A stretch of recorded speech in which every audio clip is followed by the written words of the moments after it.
Tuttua hommaa nimenomaan. Aina taakse. Erika jäi. Tervetuloa.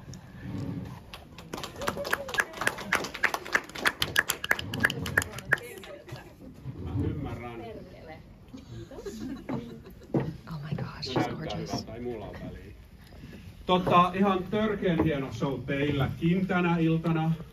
Aika monien suosikki varmaan, mutta lähdetään yhteistyön lähteille. Niin mistä juontaa ruoskaa? No, meikäläiselle se on vähän niin kuin viittaus siihen, että mitä viime vuonna vaikka tapahtui. Että niin sanotusti ukkoa kolhittiin ja en saanut silleen ruoskaa, mutta sain ajatuksen tasolla ruoskaa.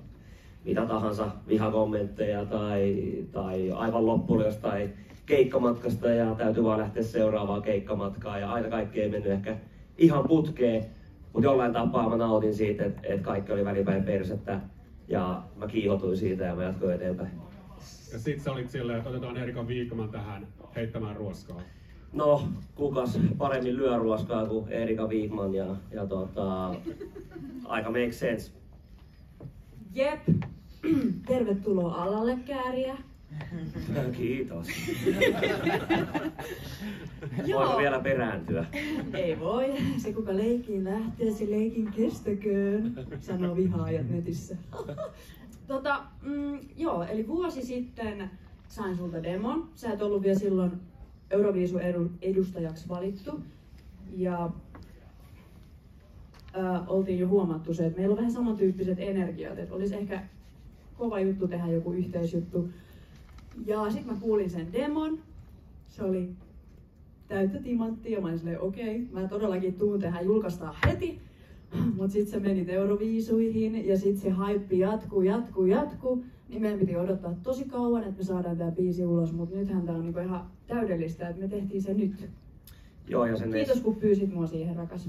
Kyllä vielä mietityttää tämä homma, mutta oli semmoinen homma, että tätä ei pitänyt itse tulla edes UMK, vaan piti tulla ihan toisella biisillä. Mut mä kiristin sit. Niin. Mä olin silleen, että mä tiedän susta juttuja.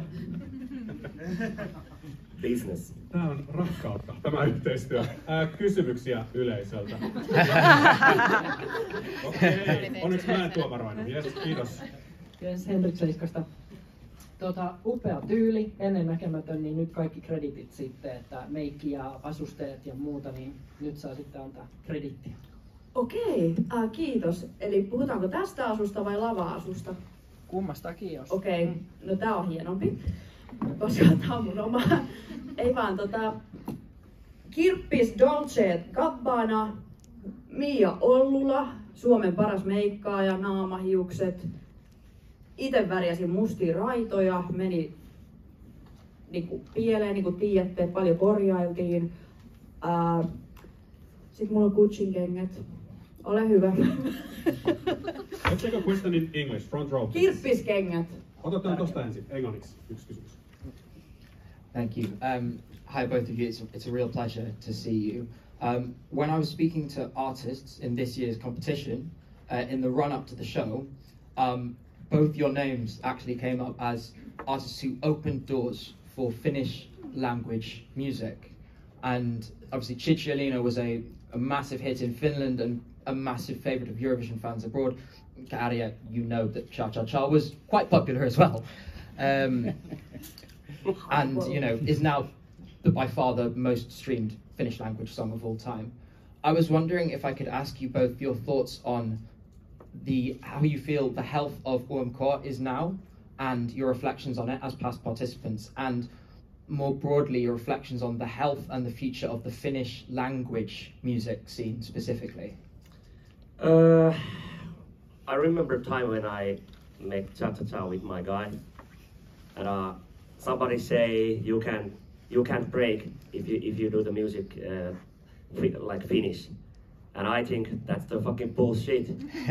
Yeah, me too. You can do it and I do it. And I think right now some haters and people, now they think, okay, somebody can do that. And right now all the UMK artists, I think they try to do the same. And I hope somebody can do that. Yeah, experience is that when I went, sorry my English, you know, but it's very safe with Käärijä. English. Oikein hyvä.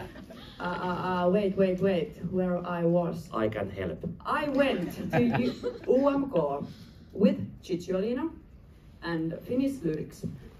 Everybody said that amazing song, but you will never win, or you will never go to Eurovision or be good in Eurovision because you sing in Finnish. And I said, fuck that shit. I believe that Finnish language is very beautiful, and I had this Cicciolina thing, which was a little bit like Italian people can like it. They know what that means. But I believe that it's like richness. Rikkaus. Mikä on rikkaus? Richness. Rich man. Yes.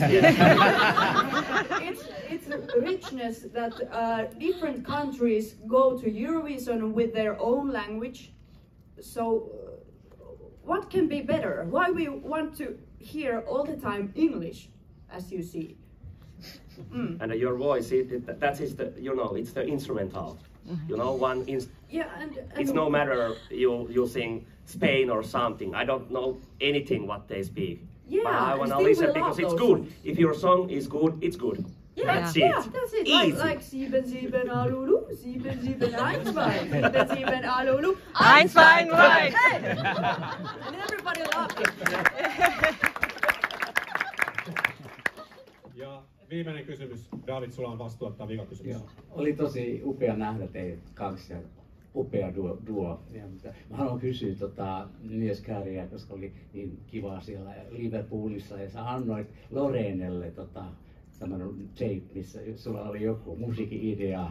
Se oli tosi innoissa tästä musiikista, sä haluaisit tehdä sen kanssa yhteistyötä. Onko hän palannut, onko hän niinku vastannut sun kutsuun? Onko hän kuunnellut sen musiikkia? It was ruoska. No siis, joo, tosiaan mä annoin sille semmosen mixtape, missä oli biisejä. Loren esti, mut mä enää saa kiinni sitä. Ei voiskaan kyllä. Ollaan me välillä Lorenin kanssa jauhettu. Meidän pitäisi eka käydä kahvilla, se on vähän jäänyt. Kohta on vuosi mennyt, vähän odottelen vieläkin. Ehkä se tapahtuu Malmössä. No ei oo kyllä kutsua tullut, niin todennäköisesti mua ei sillä reissulla näy. Kiitos.